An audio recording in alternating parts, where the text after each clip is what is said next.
Hello guys, welcome to another video of stock market friends. Indo MIM limited guys, इस IPO का आज के इस वीडियो में लिस्टिंग के बारे में डिस्कस करेंगे। चांसेस के लिस्टिंग गेन कितने परसेंट का मिल रहा है, किस प्राइस पे लिस्टिंग और ये स्ट्रैटेजी क्या अपना लॉट होल्ड करे या फिर सेल कर दे, फ्रेश एंट्री करना चाहिए या फिर नहीं, जीएमपी कितना चल रहा है, फाइनल डिसीजन क्या है, इन सभी पॉइंट्स को डिस्कस करेंगे। और ये कोई रिकमेंडेशन वीडियो नहीं है, इसलिए जो भी फाइनल डिसीजन होगा अपने रिस्क पर लीजिएगा। चलिए फ्रेंड्स, वीडियो स्टार्ट करते हैं।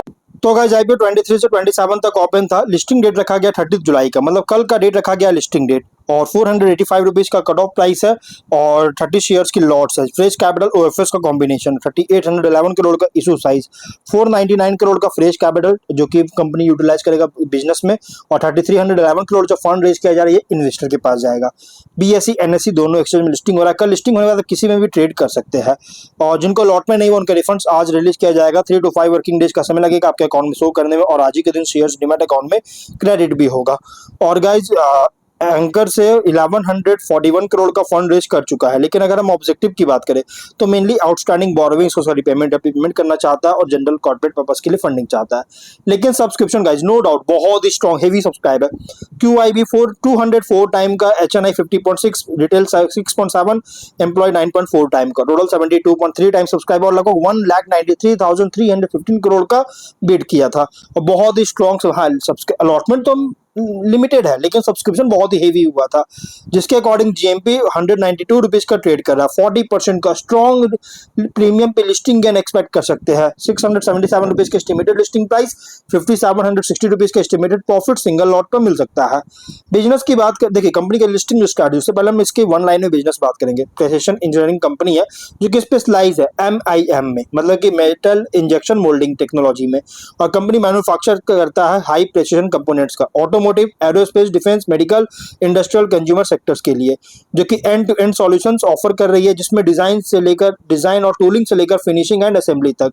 स्ट्रेंथ अगर देखा जाए तो वर्ल्ड क्लास एक्सपर्टाइज है एमआईएम टेक्नोलॉजी में, और डाइवर्सिफाइड कस्टमर बेस है मल्टीपल हाई ग्रोथ इंडस्ट्रीज में, और स्ट्रॉन्ग ग्लोबल मैन्युफैक्चरिंग फुटप्रिंट है एडवांस्ड प्रोडक्शन कैपेबिलिटीज के साथ। और एरोस्पेस, डिफेंस और मेडिकल इंजीनियरिंग से में डिमांड इंक्रीज हो रहा है, जिससे कंपनी को बेनिफिट मिलता है। लेकिन रिस्क अगर देखा जाए तो कैपिटल इंटेंसिव मैन्युफैक्चरिंग बिजनेस में लगातार इन्वेस्टमेंट जरूरत पड़ता है, और रेवेन्यू डिपेंड करता है इंडस्ट्रियल और ऑटोमोटिव सेक्टर से डिमांड पर। रॉ मटेरियल कॉस्ट अगर फ्लक्चुएशन होता है तो ऑपरेटिंग मार्जिन अफेक्ट कर सकता है। ग्लोबल इकोनॉमिक स्लो डाउन के कारण एक्सपोर्ट डिमांड को इम्पैक्ट कर सकता है। पीयर कंपैरिजन में अगर कन्वेंशनल इंजीनियरिंग मैन्युफैक्चरर से कंपेयर कर, कंपनी जो है स्पेशलाइज्ड फोकस है प्रेसिशन इंजीनियर्ड एमआईएम कंपोनेंट्स पर, जो डाइवर्सिफाइड एंड मार्केट एक्सपोजर और एडवांस्ड मैन्युफैक्चरिंग कैपेबिलिटीज, जो कि बहुत सारे इंजीनियरिंग पीयर्स के ऊपर कॉम्पिटिटिव एडवांटेज प्रोवाइड करता है। लेकिन इनसाइट्स की बात करेंगे तो प्रेसिशन इंजीनियरिंग और एडवांस्ड मैन्युफैक्चरिंग अभी भी अगर देखें तो long term structural growth sectors है। स्ट्रॉन्ग जीएमपी जो कि रॉबस्ट इन्वेस्टर कॉन्फिडेंस लिस्टिंग से पहले रिफ्लेक्ट करता है। फ्यूचर ग्रोथ लेकिन डिपेंड करता है customer expansion, capacity utilisation, technology leadership, margin improvement पर। उन इन्वेस्टर के लिए सुटेबल है जो कंफर्टेबल है प्रीमियम वैल्यूएशन और लॉन्ग टर्म ग्रोथ अपॉर्चुनिटीज के साथ। और जीएमपी के अकॉर्डिंग मार्केट सेंटिमेंट इंडिकेट करता है एक्सेप्शनली स्ट्रॉन्ग लिस्टिंग प्रीमियम का एक्सपेक्टेशन। ओवरऑल मार्केट सेंटिमेंट अभी जो है सो हाईली बुलिश अपीयर हो रहा है अगर देखा जाए। लेकिन हाँ, लिस्टिंग सिमुलेशन की बात करें तो अगर स्ट्रॉन्ग प्रीमियम पे लिस्टिंग होता है, मतलब कि +35 to +45% चांसेस तो है, तो पार्शियल प्रॉफिट बुकिंग अगर आप कर सकते हैं, लेकिन हाँ बाकी रिमेनिंग क्वांटिटी होल्ड कर सकते हैं आगे अपसाइड के लिए। लेकिन मतलब कि 50% आप होल्ड कर सकते हैं, 50% प्रॉफिट बुक कर सकते हैं।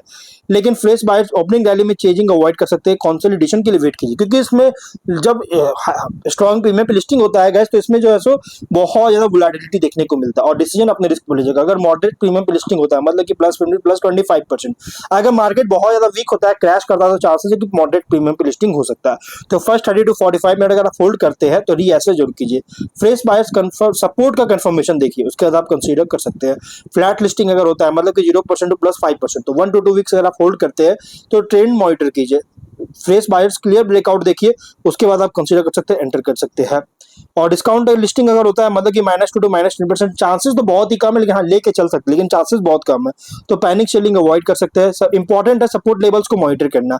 Fresh buyers stabilisation, reversal confirmation देखिए, उसके बाद आप कंसीडर कर सकते हैं। देखिए कंपनी फंडामेंटली बहुत ही स्ट्रॉन्ग है, तो लॉस बुक करने से फायदा नहीं, हाँ आपको लॉन्ग टर्म में अच्छी प्रॉफिट दे सकती है। अगर कंपनी बिजनेस अच्छी तरह करे तो। और listing strategy, listing day start मतलब कल के दिन क्या करना चाहिए। अगर स्टॉक लिस्ट होता है सब्सटैंशियल प्रीमियम पे तो पार्शियल प्रॉफिट बुकिंग कंसीडर कर सकते हो। बाकी कुछ शेयर्स आप पोटेंशियल फर्दर अपसाइड के लिए आप होल्ड कर सकते हैं और रिटेन कर सकते हैं। फ्रेश बायर चेंजिंग अवॉइड कर सकते हो ओपनिंग स्पाइक पे, क्योंकि वोलेटिलिटी बहुत ज्यादा देखने को मिल सकता है। प्राइस स्टेबलाइजेशन के लिए वेट कर सकते हैं और एंटर करने से पहले बाइंग इंटरेस्ट सस्टेन किया या फिर इसका कंफर्मेशन लीजिए, उसके बाद आप कंसीडर कर सकते हैं। 1 वीक क्या करना चाहिए, तो स्टॉक सस्टेन कर रहा है या फिर इसको ट्रैक कीजिए, लिस्टिंग प्राइस से अबव होना चाहिए। और न्यू ऑर्डर विंस जो कि मॉनिटर कीजिए एरोस्पेस, डिफेंस, ऑटोमोटिव, इन मेडिकल सेक्टर से मिलता है या फिर और operating margin, export demand, capacity utilisation watch कीजिए। जब सिर्फ एक्सपोजर इंक्रीज हो जाए, वॉल्यूम सपोर्टेड अप ट्रेंड के बाद कंफर्म हो जाए तो आप कंसीडर कर सकते हैं। बाकी फाइनल डिसीजन अपने रिस्क पर लीजिएगा, ये कोई रिकमेंडेशन वीडियो नहीं है। तो गाइस वीडियो यहीं पर एंड करते हैं। अगर कोई डाउट है कमेंट बॉक्स में पूछे। मिलते हैं नेक्स्ट वीडियो में, टिल देन बाय बाय।